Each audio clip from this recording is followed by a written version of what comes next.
Alongside Kia Nurse and Leo Rautins, and the band officially back together. Welcome back to Raptors basketball. It's been a long summer. I miss you, Kate. I miss you, too. I mean, I saw Kia in the offseason, but I'm sure you were in Florida just living your best life. Just trying to stay alive, you know.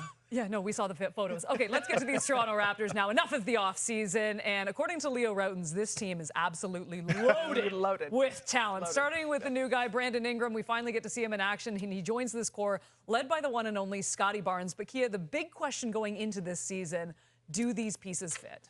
I think they can, but I do think there's going to be some growing pains that come along with these pieces coming together. When you add a really pure scorer like Brandon Ingram into a core that's already been playing with one another, these guys then have to find their spots in places where they can be successful. And you can't get antsy if you come down in the first quarter and you've only shot 1 or 2 shots. You can't go off rhythm. I think the other piece with this is going to be the perimeter shooting, right? Brandon Ingram is going to draw a lot of attention. He's going to be able to get those extra 1-2 passes. You don't have to be a great shooter, but these are capable shooters in the starting lineup. They have to knock down the catch and shoot open ball.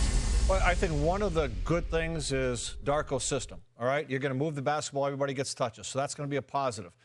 I'm not worried about Brandon Ingram. I think he's going to be able to do whatever he wants on the floor because he's an elite scorer. Raptors haven't had that since Kawhi Leonard, okay? That's a given. I'm more concerned about Scotty blending in with Brandon Ingram. That's a bigger issue. We saw a little bit of that in the preseason. Some people made a big deal about it. I don't think it's a big deal. I think it's just going to take a little time. But Scotty's last game in the preseason, he attacked. He went inside.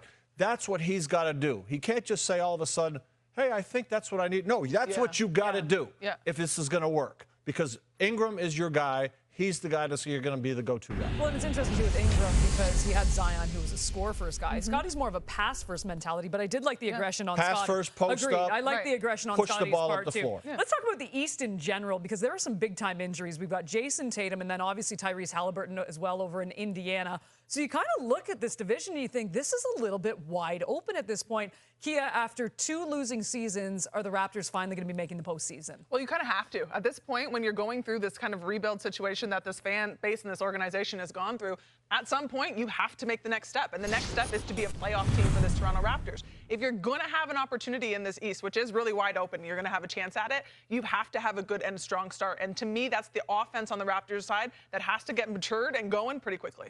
Hey, of the bad teams last season, the Raptors were the best team, hands down.